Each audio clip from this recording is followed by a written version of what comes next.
हिंदी मध्यमा Devanagari question answer स्वरों का प्रयोग कैसे होता है அதாவது உயிரெழுத்துக்களை வந்து நம்ம எப்படி பயன்படுத்துகிறோம். स्वरों का प्रयोग स्वतंत्र रूप से होता है.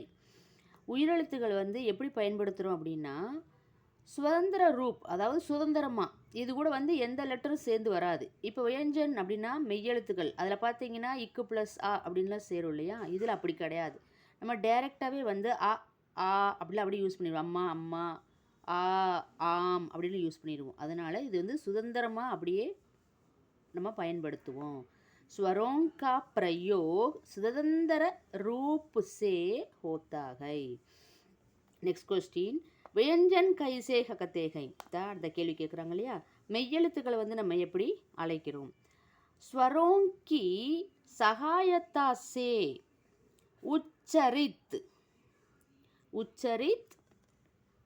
வர்ணோं व्यंजन कहते हैं. அதாவது உயிரெழுத்துக்களுடைய உதவியுடன், உயிரெழுத்துக்களை வந்து நம்ம என்ன பண்ணுறோம், உயிரெழுத்தை சேர்த்து தான் என்ன பண்ணுறோம், அதை உச்சரிக்கிறோம். அந்த உச்சரிக்கிற அந்த எழுத்துக்களை தான் வந்து நம்ம மெய்யெழுத்துக்கள் व्यंजन அப்படின்னு சொல்கிறோம். ஸ்வரோன் கி சகாயத்தா சே, சகாயத்தானா உதவியோட, உயிரெழுத்துக்கள்ங்கிறது வந்து அ ஆ இன்னு சொல்லலையே அது. அந்த எழுத்துக்களோட நம்ம அதோட உதவியோடு என்ன பண்ணுறோன்னா அதோட உச்சரிப்பு, அதாவது இக்கு ப்ளஸ் ஆ சேர்ந்தாதான் வந்து நம்மளுக்கு கா அப்படின்னு வரும். அந்த மாதிரி வர்ற எழுத்தை தான் வந்து நம்ம என்ன பண்ணுறோன்னா அதை தான் நம்ம வந்து வியஞ்சன் அப்படின்னு சொல்லி சொல்கிறோம். ஸ்வரோன் கி சகாயத்தா சே உச்சரித் வர்ணோं व्यंजन कहते हैं. नेक्स्ट क्वेश्चन, संयुक्त व्यंजन कैसे कहते हैं. உதாரணம் दीजिए. संयुक्त व्यंजन அப்படின்னா என்னென்னா கூட்டெழுத்து, அதாவது கன்ஜக்ஷன் வேர்டு அப்படின்னு சொல்லுவோம். அதை நம்ம எப்படி வந்து அழைக்கிறோம், அதுக்கு சில எக்ஸாம்பிள் சொல்லுங்கள் அப்படிங்கிறாங்க.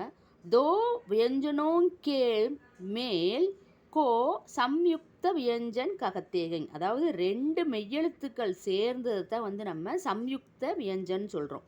இங்கே பாருங்கள், இக்கு ப்ளஸ் ஷா இக்ஷா அப்படின்னு சொல்லுவோம். இக்கு ப்ளஸ் ஷா இக்ஷா. அப்போ ரெண்டு மெய்யெழுத்துக்கள் தோ வியஞ்சனோ கே மேல், மேல்னா சேர்றது, கோ சம்யுக்த வியஞ்சன் ககத்தேகை. சம்யுக்த வியஞ்சன்னா கூட்டெழுத்து, அதாவது கன்ஜக்ஷன் வேர்டு இணைப்பு எழுத்துன்னு சொல்லுவோம். Next question, அனுஸ்வர் கைசே ககத்தேகை. அனுஸ்வர் அப்படின்னா என்னென்னா மேலே புள்ளி வச்சு எழுதுற எழுத்துக்கு பேர் தான் வந்து அனுஸ்வர் அப்படின்னு சொல்லுவாங்க. இந்த ரங்கு, பந்தர், அந்தர் அப்படின்னு சொல்லி மேலே புள்ளி வச்சு வரும் இல்லையா, அந்த புள்ளி வச்சு எழுத்து பேர் வந்து அனுஸ்வர்னு சொல்லுவாங்க. அனுஸ்வர் கைசே ககத்தேகை.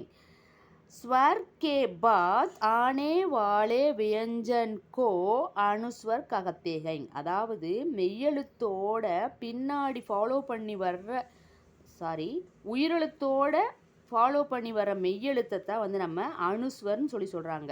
இப்போ பாருங்கள், ரங் அப்படின்னா ரா அப்படிங்கும்போது இரு ப்ளஸ் ஆ தான் ரா. அப்போ அந்த ஆ அப்படிங்கிறது என்னது, ஸ்வரு, அதாவது உயிரெழுத்து. அந்த உயிரெழுத்தோடு பாருங்கள் தொடர்புடையமாக வரும். ரங்கு ரா அப்படிங்கிறதுல ரா இரு ப்ளஸ் ஆ தான் ரா. ஆ அப்படிங்கிற சவுண்டு வருது பார்த்தீங்களா, அந்த சவுண்டோட மெய்யெழுத்து பின்னாடி புள்ளி வச்சு எழுத்து வரும். அதை தான் வந்து நம்ம என்ன பண்ணுறாங்கன்னா இதை அனுஸ்வர்னு சொல்லுவாங்க. அனுஸ்வர் எப்படி சொல்கிறாங்கன்னா, ஸ்வர் கே பாத் ஆனே வாலே வியஞ்சன் கோ அனுஸ்வர் ககத்தேகை. உயிரெழுத்தோட தொடர்பு ஃபாலோ பண்ணி வர்ற மெய்யெழுத்தை தான் நம்ம அனுஸ்வர்னு சொல்கிறாங்க. அனுஸ்வர்னால் இந்த மேலே புள்ளி வச்ச எழுத்தை தான் அனுஸ்வர்னு சொல்லுவாங்க. ரங்கு, பந்தர் அப்படின்னு எக்ஸாம்பிள், இன்னும் சில எக்ஸாம்பிள் எழுதிக்கலாம் நம்ம. தேங்க்யூ.